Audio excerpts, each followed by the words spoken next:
Selamat datang, berjumpa lagi. Sekarang kali ini kita ada di kelas 5 semester 1, tema 4, sehat itu penting, subtema 2, gangguan kesehatan pada organ peredaran darah, pembelajaran kedua oleh Pak Catur Putra Indra Septiawan. Ayo kita mainkan. Tujuan pembelajaran. Yang pertama, melalui kegiatan mengamati dan mendengarkan pantun yang ditayangkan di PowerPoint melalui share screen Zoom meeting, siswa dapat menceritakan kembali pengertian pantun dengan benar. Yang kedua, melalui kegiatan mengamati dan mendengarkan pantun yang ditayangkan di PowerPoint melalui share screen Zoom meeting, siswa dapat menceritakan kembali ciri-ciri pantun dengan tepat. Yang ketiga, melalui kegiatan mendengarkan pantun yang ditayangkan di YouTube dan praktek langsung, siswa dapat membuat pantun tentang kesehatan dengan benar. Yang keempat, melalui kegiatan mengamati video di YouTube, siswa dapat menceritakan kembali gangguan pada organ peredaran darah manusia dengan benar. Yang kelima, melalui kegiatan mengamati video di YouTube, siswa dapat menceritakan kembali penyebab gangguan pada organ peredaran darah manusia dengan benar. Yang keenam, melalui kegiatan mengamati video di YouTube dan praktek langsung, siswa dapat membuat bagan atau gambar mozaik gangguan organ peredaran darah manusia dengan benar. Yang ketujuh, melalui kegiatan mengamati tari daerah di PowerPoint, melalui share screen Zoom meeting, siswa dapat mengidentifikasi berbagai properti tari daerah dengan tepat. Yang terakhir, melalui kegiatan mengamati video tari daerah di YouTube dan praktek langsung, siswa dapat memperagakan tari daerah dengan menggunakan properti tari dengan apa yang akan kita pelajari hari ini? Yang pertama, pantun. Yang kedua, gangguan peredaran darah. Yang ketiga, properti tari. Pantun artinya seni merangkai kata, digunakan untuk mengungkapkan perasaan dan maksud tertentu. Ciri-cirinya, yang pertama, bersaja AB-AB. Yang kedua, satu bait ada 4 baris. Yang ketiga, satu baris terdiri dari 8-12 suku kata. Yang keempat terdiri dari 2 bagian, yaitu sampiran dan isi. Perhatikan contoh pantun berikut. Tinggi kokoh berdiri gagah, tumbuh besar si pohon jati. Lebih baik kita mencegah daripada kita mengobati.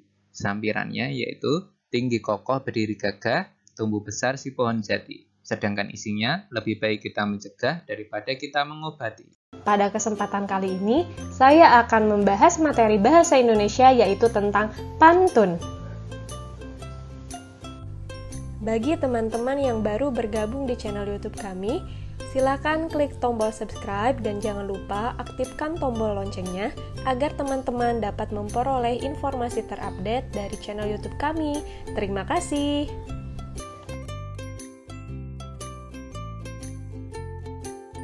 Oke teman-teman, kita masuk ke pembahasan yang pertama yaitu pengertian pantun. Pantun memiliki pengertian yaitu salah satu jenis puisi lama yang sangat luas dikenal dalam bahasa-bahasa Nusantara. Pantun juga merupakan salah satu jenis puisi lama yang masih terkenal sampai sekarang loh teman-teman. Teman-teman pun pasti setidaknya pernah mendengarkan pantun tidak hanya di dalam pelajaran bahasa Indonesia saja kan, melainkan juga di acara-acara hiburan adat sampai program hiburan komedi di stasiun televisi.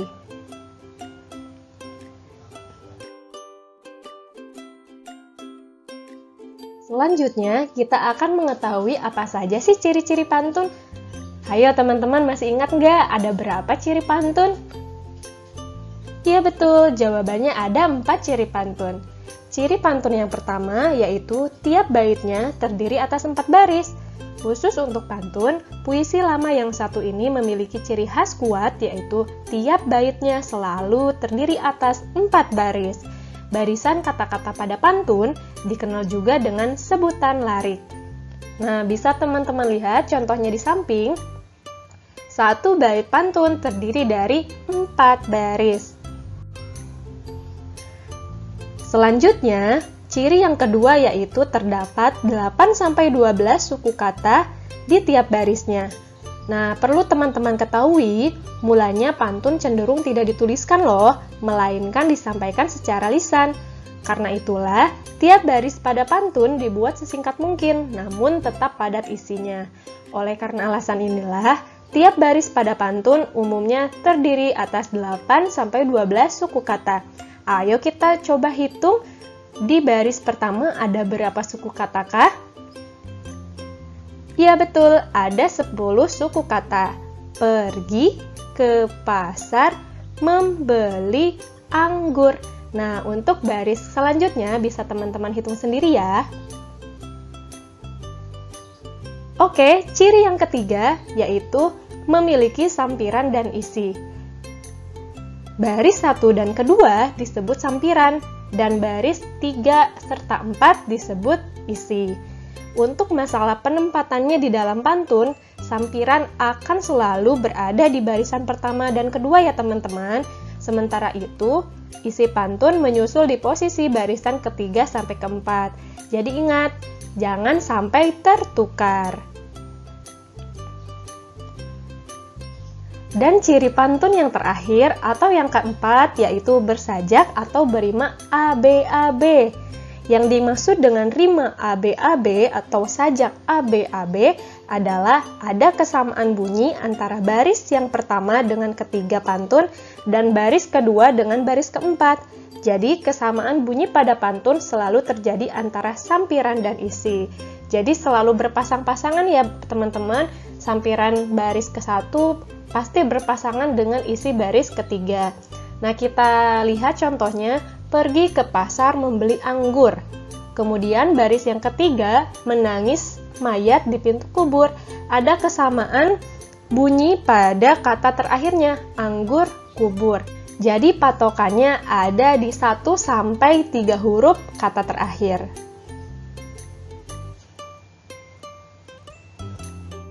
Nah, teman-teman, tadi kita sudah mengetahui pengertian dari pantun, kemudian ciri-cirinya seperti apa. Selanjutnya, kita akan mengetahui jenis-jenis pantun. Yang pertama, berdasarkan kelompok usia, pantun dibagi menjadi 3, yaitu pantun anak-anak, pantun remaja, pantun orang tua. Selanjutnya, berdasarkan isinya, pantun dibagi menjadi beberapa. Ada pantun nasihat, pantun jenaka, pantun teka-teki, dan pantun kiasan. Nah, mari kita bahas satu persatu jenis-jenis pantun tersebut. Jenis-jenis pantun berdasarkan kelompok usia. Yang pertama yaitu pantun anak-anak. Pantun anak-anak adalah jenis pantun yang mempunyai hubungan dengan pada masa kanak-kanak. Pantun anak-anak bisa menggambarkan makna sukacita ataupun dukacita. Berikut adalah contoh dari pantun anak-anak. Bisa teman-teman baca sendiri ya. Kita lanjutkan ke pembahasan selanjutnya ya. Kemudian ada pantun remaja. Pantun remaja adalah jenis pantun yang mempunyai hubungan dengan kehidupan pada masa muda. Pantun orang muda umumnya memiliki makna mengenai perkenalan, hubungan asmara, rumah tangga, perasaan, serta nasib. Berikut adalah contoh dari pantun remaja.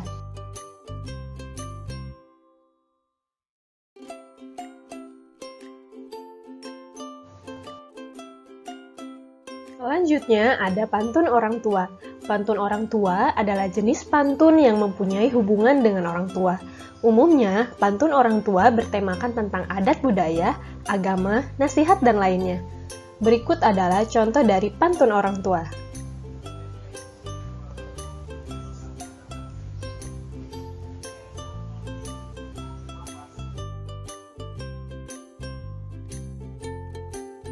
Nah, teman-teman, selanjutnya kita masuk ke pembahasan mengenai jenis-jenis pantun yang berdasarkan isinya. Yang pertama, ada pantun nasihat. Pantun nasihat adalah jenis pantun yang berisi mengenai nasihat, serta bertujuan untuk mendidik dengan memberikan nasihat moral serta budi pekerti. Berikut adalah contoh dari pantun nasihat.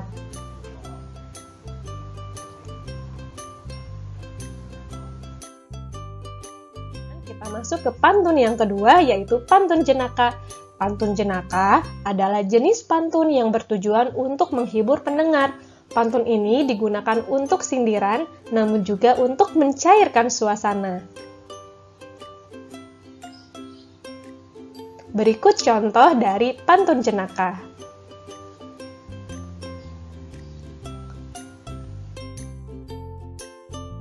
Pantun yang ketiga yaitu pantun teka-teki. Pantun teka-teki adalah jenis pantun yang berisi mengenai teka-teki. Umumnya, pendengar atau pembaca diberi kesempatan untuk bisa menebak jawaban teka-teki dalam isi pantun. Berikut contoh pantun teka-teki yang saya buat, nanti teman-teman jawab ya, apa sih jawaban dari pantun tersebut? Makan nasi dengan lahap, tempe tahu jadi lauknya. Kalau kamu bisa menjawab, hewan apa yang paling kaya? Ayo dijawab, apa ya jawabannya kira-kira? Oke, betul, jawabannya beruang.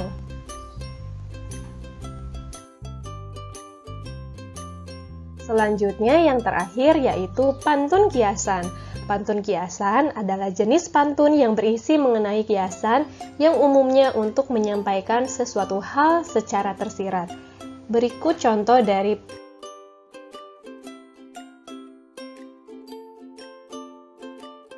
Oke teman-teman, cukup sekian pembahasan materi dari saya. Mudah-mudahan bisa bermanfaat bagi semua. Ayo selesaikan LKPD 1 tentang pantun supaya kamu lebih paham. Semangat!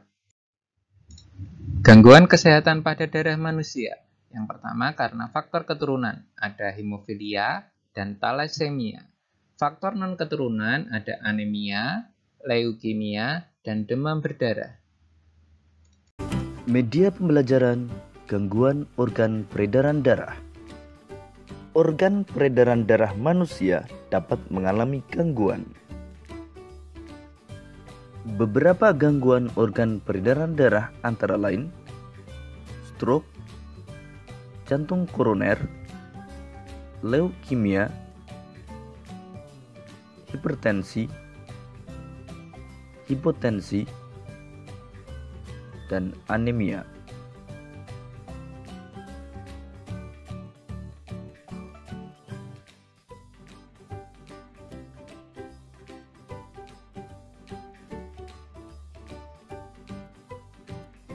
Anemia disebabkan karena rendahnya kadar Hb atau hemoglobin dalam darah. Kurangnya hemoglobin dalam darah akan menyebabkan kemampuan darah mengangkut oksigen menurun. Rendahnya kadar hemoglobin disebabkan karena kurang mengonsumsi makanan yang mengandung zat besi. Sehingga penderita anemia harus banyak makan makanan yang banyak mengandung zat besi dan vitamin C.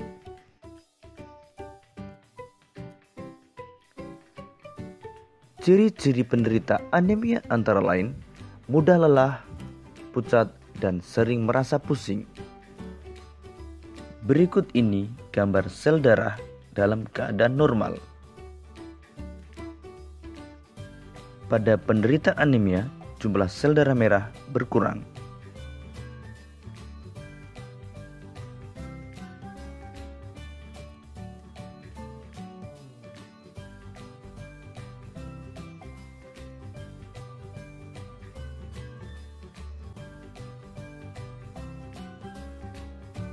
Hipotensi atau tekanan darah rendah adalah kondisi ketika tekanan darah berada di bawah batas normal atau kurang dari 90 mm Hg untuk tekanan sistolik dan kurang dari 60 mm Hg untuk tekanan diastolik.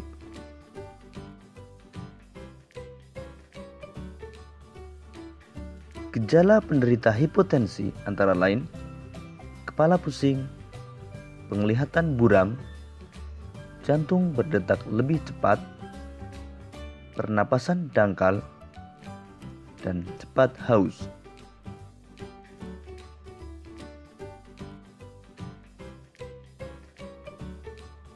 Beberapa kondisi yang dapat menyebabkan hipotensi antara lain kehamilan, dehidrasi, konsumsi obat-obatan tertentu, penyakit jantung, dan perdarahan.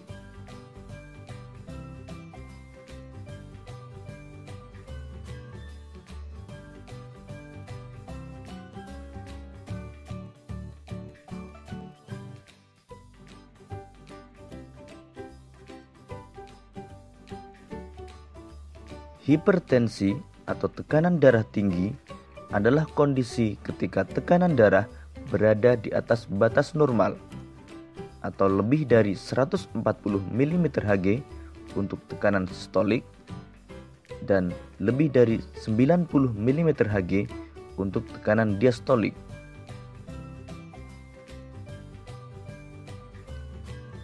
Beberapa gejala penderita hipertensi antara lain kepala pusing, penglihatan buram, detak jantung tidak teratur, nyeri dada, dan sulit bernapas.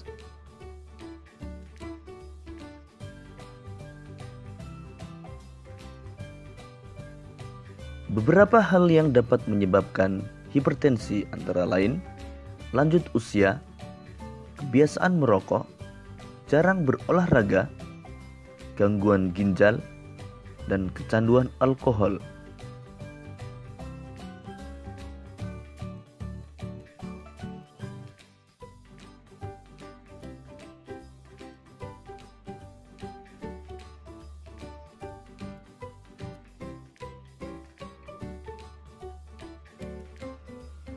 Leukemia atau kanker darah adalah penyakit yang disebabkan karena kelebihan sel darah putih yang jumlahnya abnormal.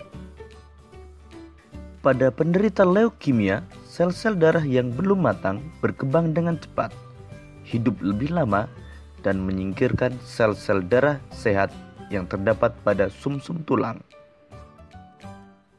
Gambar tersebut menunjukkan perbedaan sel darah normal dengan sel darah yang terkena leukemia.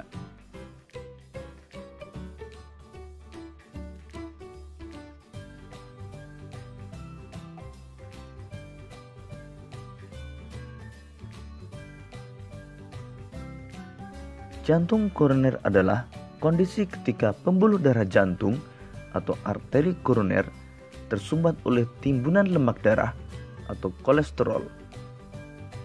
Berikut ini kondisi pembuluh arteri koroner dalam keadaan normal. Dan berikut ini kondisi pembuluh arteri koroner yang tersumbat oleh timbunan kolesterol. Timbunan kolesterol menyebabkan pembuluh darah koroner akan menyempit, sehingga aliran darah dan suplai oksigen menuju jantung akan berkurang. Hal tersebut akan menyebabkan rasa nyeri pada dada dan sesak napas.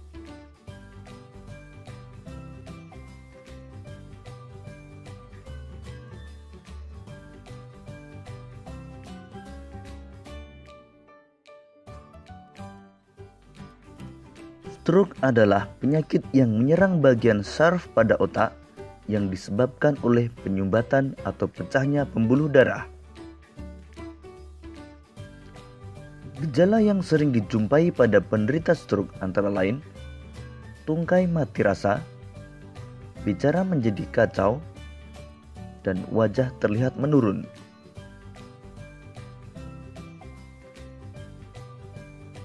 Beberapa penyebab penyakit stroke antara lain gumpalan darah pada pembuluh darah di otak, tekanan darah tinggi, dan pengaruh obat-obatan pengencer darah.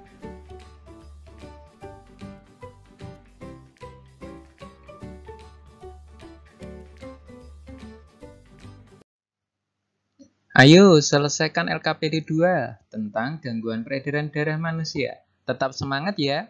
Properti tari. Yang pertama, salah satu pelengkap sebuah tari kreasi daerah. Yang kedua, menyesuaikan tema tari yang dibawakan. Kemudian berfungsi untuk membantu menegaskan makna dalam tari dan membuat tarian agar lebih menarik.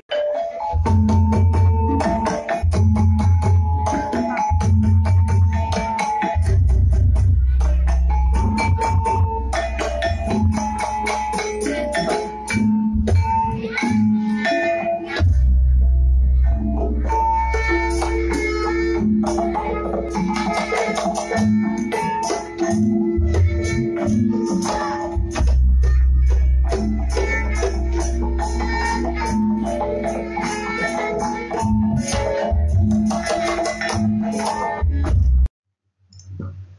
selesaikan LKPD 3 tentang properti tarik supaya kamu lebih paham. Tetap semangat ya! Sekian ya presentasi hari ini. Terima kasih, sampai jumpa.